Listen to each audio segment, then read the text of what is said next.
Comes to sun exposure, your younger years are the most vulnerable, and that's why sun safety for kids and teens is so vital to prevent skin cancer later in life. And I'm joined this morning by Dr. Amy Brodsky, who has started a sun safety initiative of her own to try and get kids to wear swim shirts and sun protection.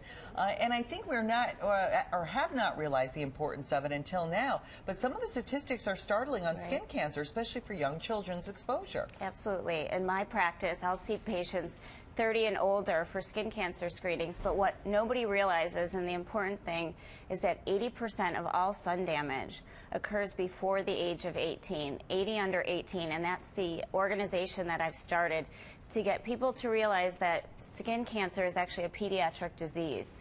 It starts when you're young, and you can prevent it. And I guess that's why really sun protection is so important.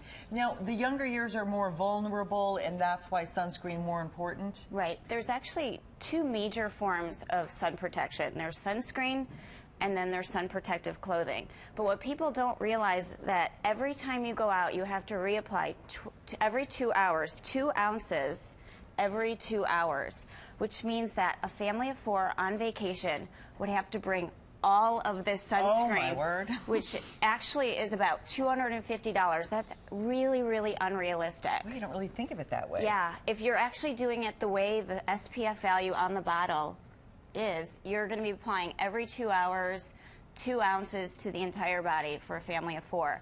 Another great alternative are the swim shirts. They're really, really cool. They're 100% SPF. They're cost effective, and they're very efficient. You don't have to keep reapplying sunscreen. Now, I'm not saying not to use sunscreen, but you should use it with your swim shirts. And now, these will protect, is this 100%? 100% SPF from the areas that you're using. And they're cool. And in my child's camp, I'm piloting the first ever program called Cool in the Pool. And we're buying the campers 2,000 swim shirts.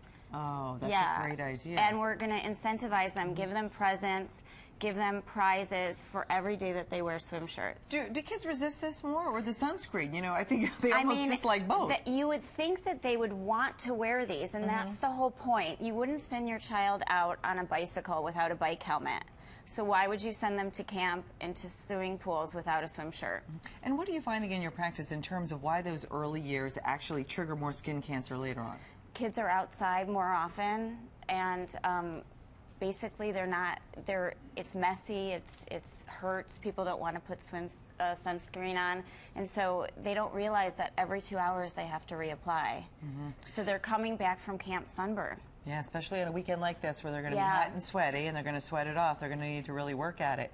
Well, thank you so much. We appreciate you being here. And if you need to buy a swim shirt or you want to get more information, you can go to www.facebook.com/80under18. And if you put the promotional code 80under18, we're actually giving away free swim shirts and free shipping. All right. Well, that's great. Yeah. All right. You've got something to protect all the kids this weekend. All right. Thanks so much. Thank you.